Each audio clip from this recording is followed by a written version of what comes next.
Good morning everyone, welcome to my another mini blog. সবাইকে জানাই শুভ মহালয়া। হ্যাঁ জানি ব্লগটা হয়তো আপলোড করতে অনেক বেশি দেরি হয়ে যাবে, তো কিছু করার নেই। আচ্ছা, এই জায়গাটা দেখো, এটা হলো রাজার বাড়ি আর ওটা হলো রাজার দিঘি, তাই তোমাদের সাথে একটু শেয়ার করলাম। মহালয়ার দিন ভোর ভোর আমরা একটু ঘুরতে বেরিয়েছিলাম, রাস্তাটা দেখেই তোমরা বুঝতে পারছো। আর যখন আমি উঠি তখন সকাল 4:30, মহালয়া ছেড়ে তারপর আমরা রেডি টেডি হয়ে গেলাম।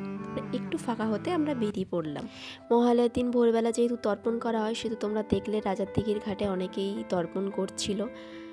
তো চলো এবার আমরা এগিয়ে যাই।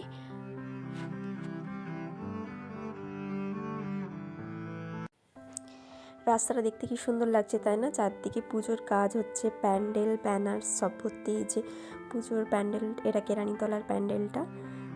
তারপর আমরা যাচ্ছি, আশা করি বুঝতেই পারছো আমরা কোথায় যাচ্ছি। আমরা যাচ্ছি কঙ্কাবতীর দিকে। তো সকালবেলা বেশ ফাঁকা ছিল আর দারুণ দেখতে লাগছিল রাস্তাটা।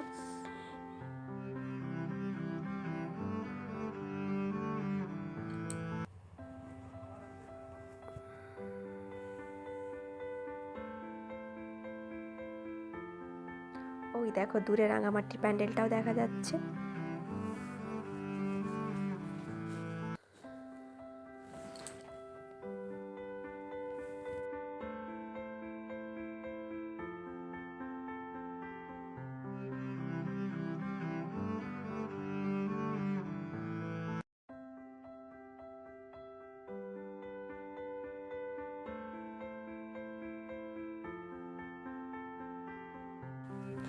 ফাইনালি আমরা পৌঁছে গেলাম কঙ্কাবতীর পাড়ে।